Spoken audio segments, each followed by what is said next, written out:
السلام علیکم ورحمۃ اللہ۔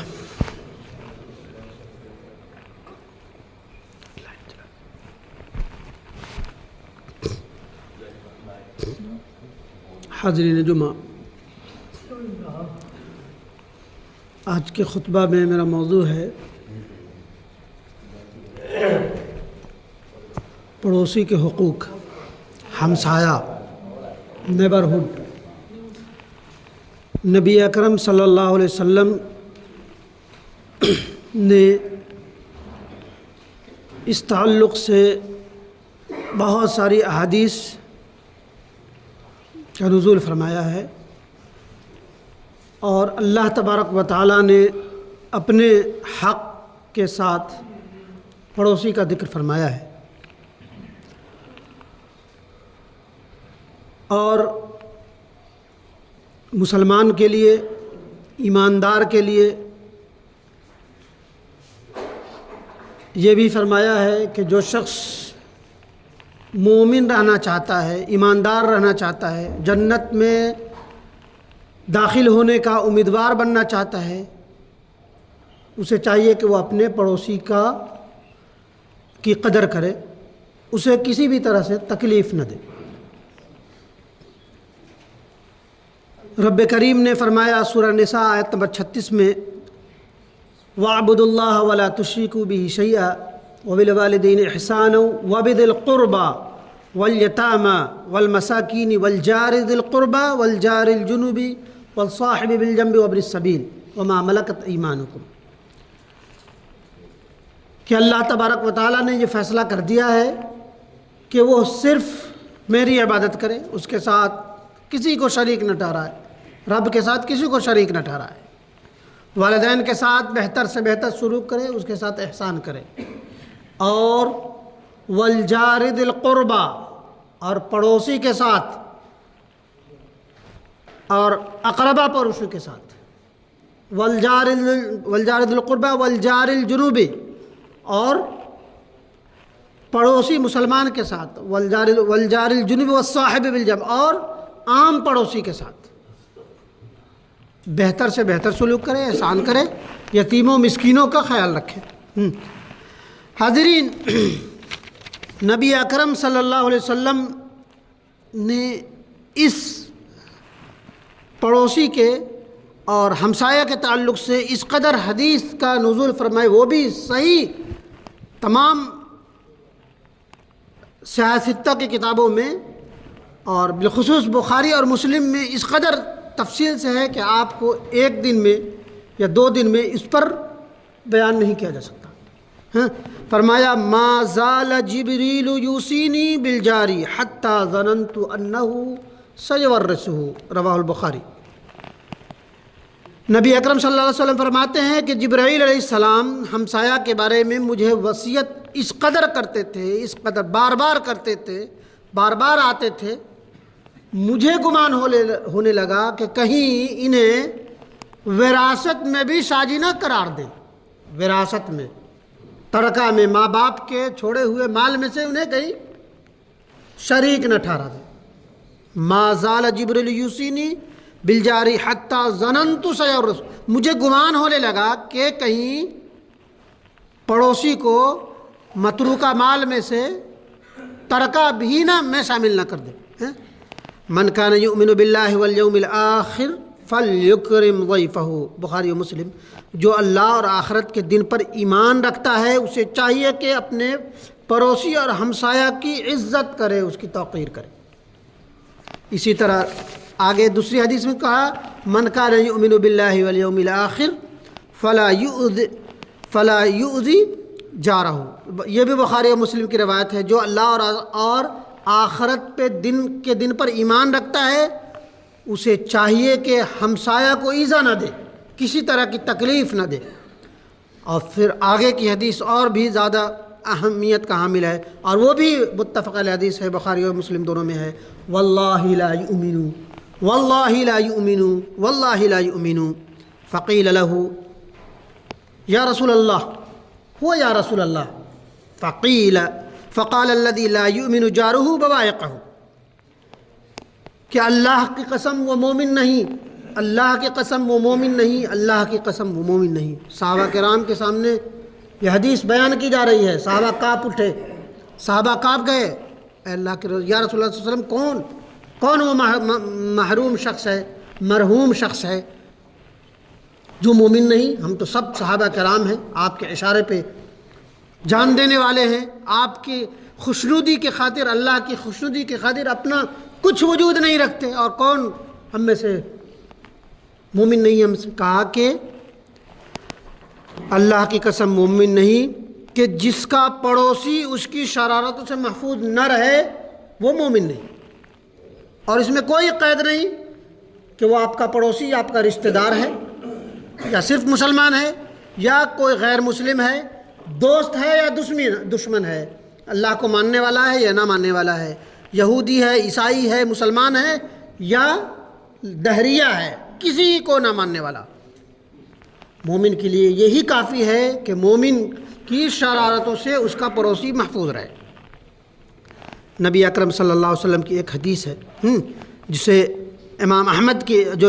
نے روایت کی ہے کہ ایک شخص کے تعلق سے ایک حدیث وارد ہوئی کہ اللہ کے رسول صلی اللہ علیہ وسلم، ایک عورت ہے جو بہت زیادہ پرہیزگار ہے، صدقہ و خیرات خوب کرتی ہے، دعا و اذکار میں 24 گھنٹہ لگی رہتی ہے، بہت کم سوتی ہے، تہجد گزار ہے، لیکن اس کی زبانی شرارتوں سے، اس کی زبان سے اس کے پڑوسی محفوظ نہیں ہیں۔ نبی اکرم صلی اللہ علیہ وسلم نے فرمایا ہی فی النار، یہ جہنمی ہے،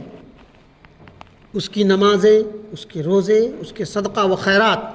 کسی معنی میں نہیں، اس کا پڑوسی اس کی شرارتوں سے محفوظ نہیں ہے، اور صرف اس بدنی طور پہ، جسمانی طور پہ کوئی ایذا نہیں پہنچاتی، بلکہ زبان سے کڑوی ہے، کسی کی عزت نہیں کرتی، سب سے منہ لگاتی پھرتی ہے۔ کہا کہ یہ فی النار، یہ جہنمی ہے۔ اسی طرح اسی حدیث کا ٹکڑا ہے کہ ایک ایسی عورت ہے جو بظاہر صرف واجبات کی ادا کرتی ہے، فرائض کی ادا کرتی ہے، اور ایک کبھی کبھار پنیر کا ایک ٹکڑا ہے، پنیر کے ٹکڑوں سے صدقہ خیرات کر دیتی ہے، لیکن یہ ہے کہ اس کا ایک پڑوسی اس کے زبان سے خوش ہے، اس سے محفوظ ہے۔ نبی اکرم صلی اللہ علیہ وسلم فی الجنہ، یہ جنتی عورت ہے۔ یہ بہت بڑا یہ ہے، ایک جگہ تو فرمایا کہ مجھے گمان ہونے لگ گیا ہے کہ کہیں پڑوسی کو وراثت میں شامل نہ کر دے۔ دوسری جگہ فرمایا واللہ لا یؤمن، اللہ کی قسم وہ مومن نہیں، اللہ کی قسم وہ مومن نہیں، اللہ کی قسم وہ مومن نہیں، جس کا پڑوسی اس کی شرارتوں سے محفوظ نہ رہے وہ مومن نہیں۔ پھر فرمایا کہ فَلْيُؤْمِنْ جَارُهُ بَوَائِقُهُ، اللہ کے جو شخص من کان یؤمن باللہ والیوم الآخر، جو اللہ اور آخرت کے دن پر ایمان رکھتا ہے، اسے چاہیے کہ پڑوسی پر احسان کرے۔ پھر اسی طرح امام احمد بن حنبل سے، بایزید بستامی سے، اور امام ابو حنیفہ سے ایک بہترین کیا کہتے ہیں واقعات ہوئے ہیں۔ حسن بصری سے ام عائشہ صدیقہ رضی اللہ عنہ فرماتے ہیں کہ میں نبی اکرم صلی اللہ علیہ وسلم کے لیے بہت اچھی طرح سے، بہت دھن سے روٹی بنائی، پڑوسی کی بکری آئی اور اس کو لے کے چلی گئی۔ نبی اکرم صلی اللہ علیہ وسلم سو رہے تھے، انہیں بیدار نہیں کیا حضرت ماں عائشہ صدیقہ رضی اللہ عنہ نے جب جگے تو دیکھا کہ اس وقت تو روٹی کی کھانے کے فاقے ہوا کرتے تھے، اور اللہ کے رسول صلی اللہ علیہ وسلم کے لیے اپنے ہاتھوں سے بہت ہی تذکر و احتشام کے ساتھ تیاری کی، اور وہ بھی روٹی بکری لے کے چلی گئی۔ نبی اکرم صلی اللہ علیہ وسلم نے بے چینی حضرت عائشہ کی دیکھی اور پہچان لی، کہا کہ ایسا ہوا ہے، کہا کہ خبردار کہیں اس کی بکری کی وجہ سے اس پڑوسی کو کہیں کوئی تکلیف نہ پہنچنے پائے۔ آپ نبی اکرم صلی اللہ علیہ وسلم نے فرمایا کہ اپنا گھر اونچا بنانے سے پہلے پڑوسی کی اجازت لے لو، اپنے گھر میں اگر وہ کوئی شیطیر رکھے اس کے لیے منع نہ کرو۔ کہا کہ خدا کی قسم وہ مومن نہیں، خدا کی قسم مومن نہیں۔ پھر نبی اکرم صلی اللہ علیہ وسلم کے صحابہ کرام جانثار کہا کہ اللہ کے رسول کون وہ شخص مومن نہیں؟ کہا کہ وہ مومن نہیں جو آسودہ ہو کر پیٹ بھر کر کھائے اور اس کا پڑوسی بھوکا رہے۔ اس میں کوئی قید نہیں کہ پڑوسی آپ کا دوست ہے یا دشمن، مومن ہے یا غیر مومن، آپ کا رشتہ دار ہے یا نہیں، کافر ہے یا مسلم، یہودی ہے یا عیسائی، کوئی قید نہیں، بس یہ کافی ہے آپ کی لعنت کے لیے، آپ کی مرحومیت کے لیے، محرومیت کے لیے کہ آپ کا پڑوسی بھوکا سو ہے۔ ذرا یہ نبی اکرم صلی اللہ علیہ وسلم نے فرمایا کہ ہدیہ دیا کرو، لیا کرو، اس سے کیا کہتے ہیں آپس میں محبت بڑھتی ہے، پڑوسی کا اکرام ہوا کرتا ہے۔ امام احمد بن حنبل کا واقعہ ہے کہ ان کا ایک پڑوسی تھا جو یہودی تھا، پڑوسی تھا یہودی تھا، اس نے چاہا کہ گھر بیچ دے، پڑوسی چاہا کہ گھر بیچ دے۔ یہ دو قول ہے، ایک یہ کہتے ہیں کہ امام احمد بن حنبل کا واقعہ ہے اور ایک یہ ہے کہ امام ابو حنیفہ کا واقعہ ہے، ہو سکتا ہے دونوں کے ساتھ یہ واقعہ ہوا۔ تو یہ کہتے ہیں کہ پڑوسی یہودی تھا، وہ لگایا کہ میں اپنا گھر بیچنا چاہتا ہوں، اور اس نے کہا کہ میں 20,000 دینار میں اپنا گھر بیچنا چاہتا ہوں۔ 20,000 دینار، لوگوں نے کہا کہ یہ 10,000 دینار سے زیادہ کی ملکیت نہیں ہے، کہا کہ